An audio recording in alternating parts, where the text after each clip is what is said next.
Welcome to the Simple Days channel. Today we'll explore an insightful topic, the art of negotiation, a journey to consensus. Have you ever been in a debate where everyone wanted to win, or tried to persuade someone only to end up with both sides dissatisfied? Negotiation is not about winning or losing.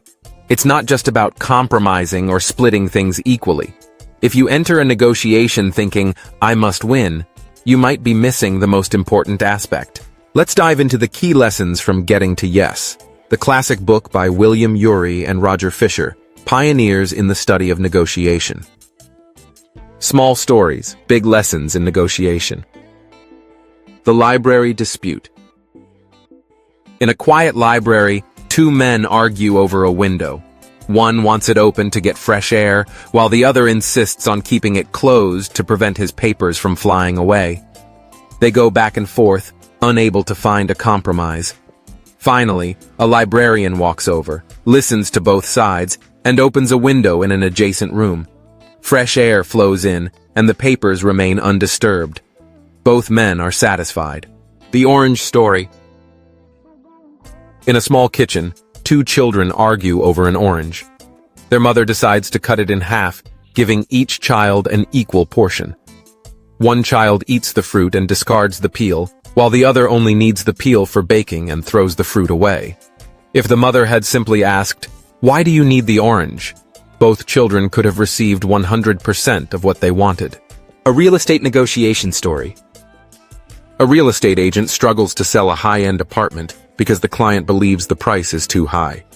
Instead of trying to persuade the client with words, the agent invites them to visit the apartment at sunset.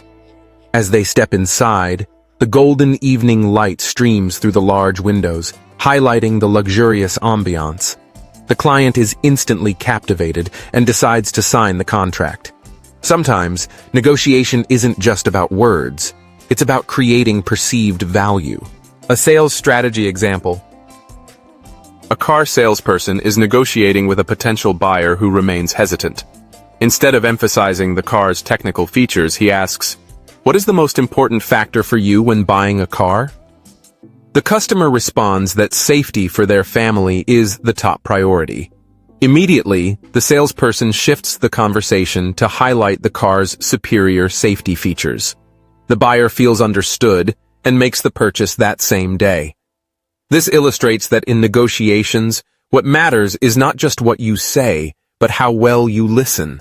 These small yet impactful stories highlight how negotiations often focus too much on positions, rather than the deeper needs and interests driving them. 4 key principles for mastering negotiation. 1.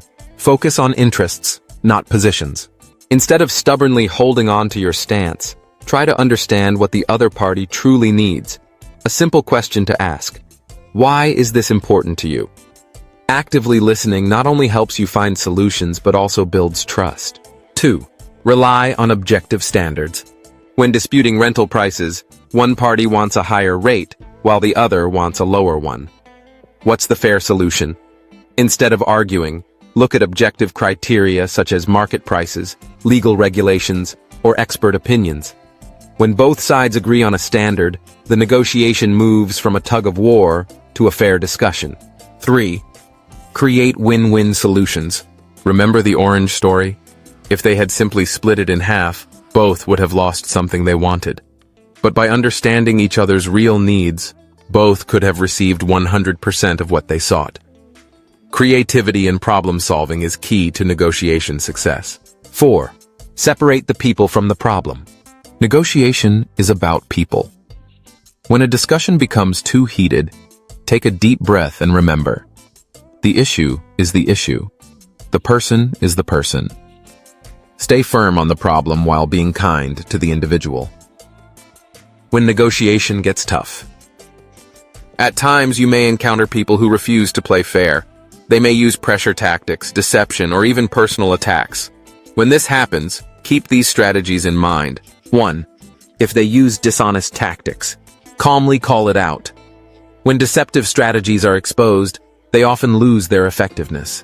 Example: if the other party employs the good cop, bad cop tactic, you can say, "I see that you and your colleague are using different approaches. let's focus on objective criteria to find the best solution. If they provide misleading information, request proof. I understand your point, but the latest market report contradicts this data. Can we review an objective source together? If they try the final offer pressure trick, ask, what makes this the final offer? Are there aspects we can adjust to meet both our needs? By staying composed, exposing manipulative tactics, and redirecting to fair criteria, you maintain control in negotiations. 2. If they hold more power. Prepare a best alternative to a negotiated agreement, BATNA. When you have other options, you gain leverage and avoid being forced into an unfavorable deal. Example. If a company offers you a low salary, but you have another job offer, you can say, I'm very interested in this position, but I've also received another offer with a higher salary. Could we adjust the package to reflect my value? If a landlord raises rent, have another property option and say, I love this place, but I also have another rental option at a lower price. If we can adjust slightly, I'm happy to sign a long-term lease. When the other party has more power, your best defense is having an alternative. This way, you negotiate from a place of strength rather than desperation. 3. If they make personal attacks. Never react emotionally. Instead, stay calm and redirect the discussion to the actual issue. Example. If a colleague criticizes you in front of others, can you specify what I did wrong? I'd love to improve. This forces them to focus on facts instead of insults. If a business partner says, your company is too small for this contract, you can respond, I understand your concern. Let's review our past achievements to demonstrate our capabilities. If a boss dismisses an idea by saying, that's a stupid suggestion, remain calm. I'd appreciate your feedback. Could you point out the areas that need improvement? The key is to diffuse tension and steer the conversation toward solutions instead of conflict. Final thought. Negotiation is a collaborative process.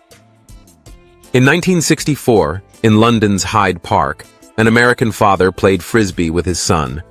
Curious onlookers gathered to watch. After a while, someone approached and asked, "Excuse me, but who's winning?" The father laughed and said, "We're not competing, we're just playing together." Negotiation is the same. If you enter it with the mindset of winning, you might turn it into a battle. But if you focus on working together to find the best solution, you'll be surprised at what's possible. Try applying these principles in your daily life, not just in business but in everyday conversations. Because negotiation, at its core, is about building relationships and creating mutual success. What do you think about the art of negotiation? Have you ever had a memorable negotiation experience? Share your thoughts in the comments below. I'd love to hear them. If you found this video helpful, like, share, and subscribe for more insightful content on negotiation, communication, and strategic thinking. Don't forget to hit the notification bell so you never miss an update.